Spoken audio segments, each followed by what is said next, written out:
My name is Maulik Modi. I'm actually a doctor. Here in India, you actually do once medical school, which is called MBBS, Bachelor of Medicine and Bachelor of Surgery. I've done my MD in pharmacology. Okay, so my branch is about the research and the clinical trials you do, and the people who are actually making the vaccines and the medications about this COVID-19 are pharmacologist. Currently, just because I am in a government setup, not in a private setup, we are working for the patients. So my job is to OPD means the outpatient department. We have to Wow. wear the entire PPE kit. You can't leave the room. You can't eat. You can't drink. You can not go to the washroom. You have to sit there. You cannot turn on the AC. So we screen all the patients which have any symptoms related to COVID or which are asymptomatic but are coming from the red zone. In India, we have divided the entire Mm-hmm. country in three zones. One is red, one is green, and the other one is red, green, and orange. I am not 100% sure, but the red zone is the most affected one. So if you're coming from the red zone to the OPD, even if you don't have any symptoms, you will be screened for COVID. You will be tested. Mm-hmm. Your throat swab will be taken, and RT-PCR will be done, and you will be given the report. Till your report comes, you have to stay at the hospital in a separate ward. If your report is positive, then Mm-hmm. you will be shifted to the corona ward, isolation ward. And if the report is negative, then you will be shifted to some normal ward.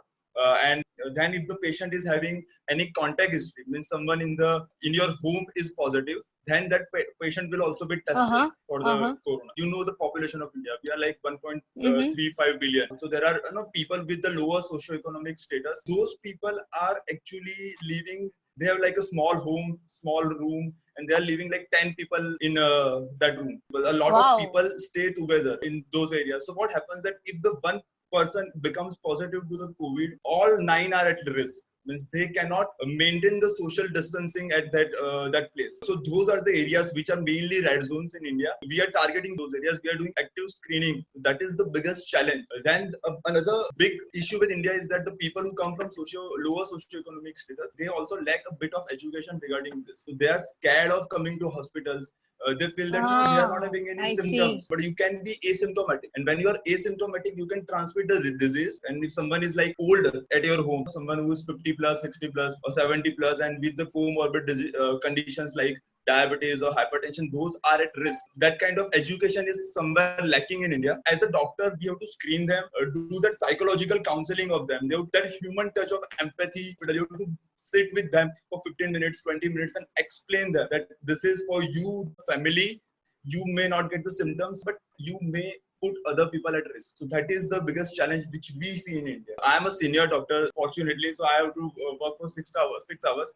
But those who are junior, they have to work 12 hours. And for 12 hours, they have to stay in that PPE kit, and they cannot they have to they cannot eat or drink or do anything. For me, it's 6 hours. I can't do Mm-hmm. eating, Mm-hmm. drinking for 6 hours. 6 hours is a bit easier than 12 hours. But then if someone is really hungry or thirsty, then we give him another kit, and he remove that kit and do whatever he wants, and then the other kit. This is how we do. You've been risking yourself. So aren't you scared? What are the difficulties that you are facing right now? I was a bit scared when I went for the first time in the OPD. I was kind of that whether I will be infected on the first day.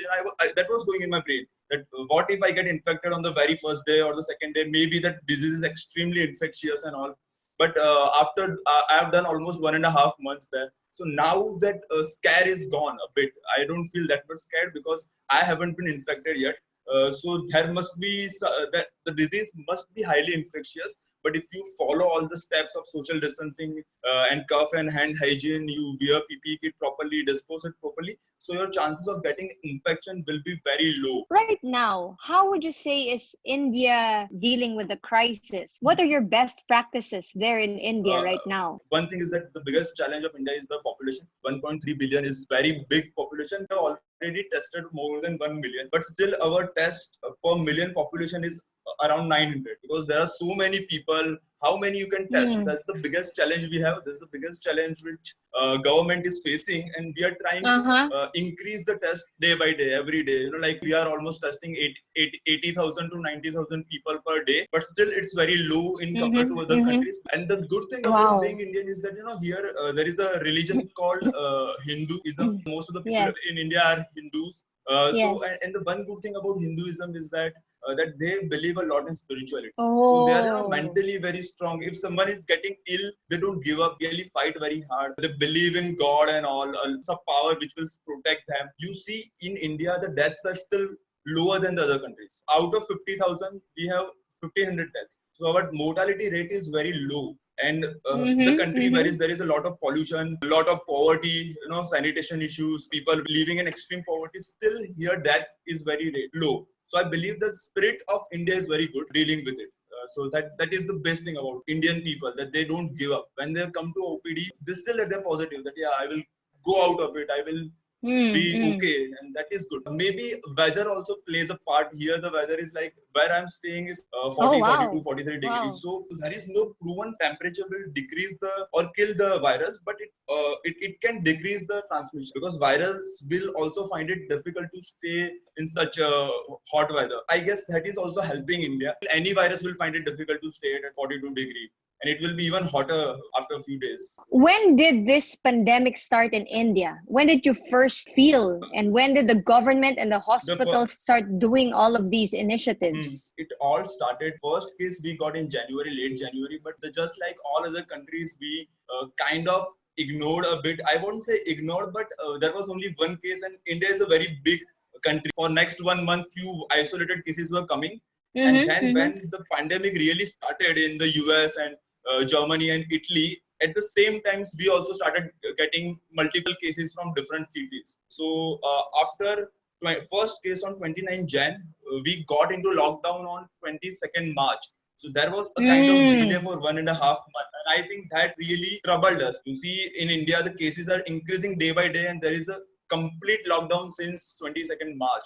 So that's a big challenge that when you have such big population, and where a lot of people are having some education issues and illiteracy, then they don't understand. When you say someone to stay at home, they don't understand why. I'm fit, there's nothing wrong. Why should I not go out? So that kind of thing, because of that, initially we had a lot of damage. If we had stopped all the international flights, put the lockdown a bit earlier, maybe the damage was lesser. Because sometimes, people just take that tablet, paracetamol, before the landing, and the temperature is down and they are going to home.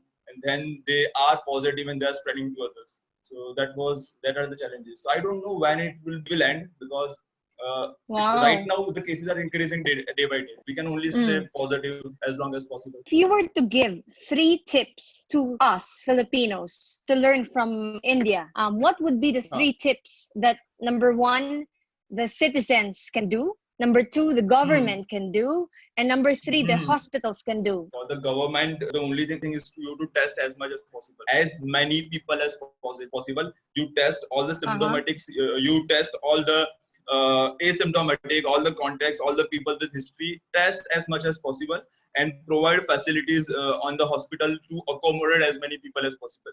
Because once you are COVID positive, you have to stay in isolation ward. Even if you are completely fit, it should not be compromised. So that happened in US. The kits are empty. The kits were not available because there are a lot of patients coming together. So government has to be ready if there is an outbreak. We have enough kits and enough medical facilities for people. Just follow all the basic steps of social distancing, your cough hygiene and your hand hygiene.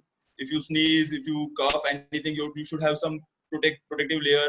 Wear mask if possible. If there is here, it's compulsory. If you go outside your home, you have to wear a mask.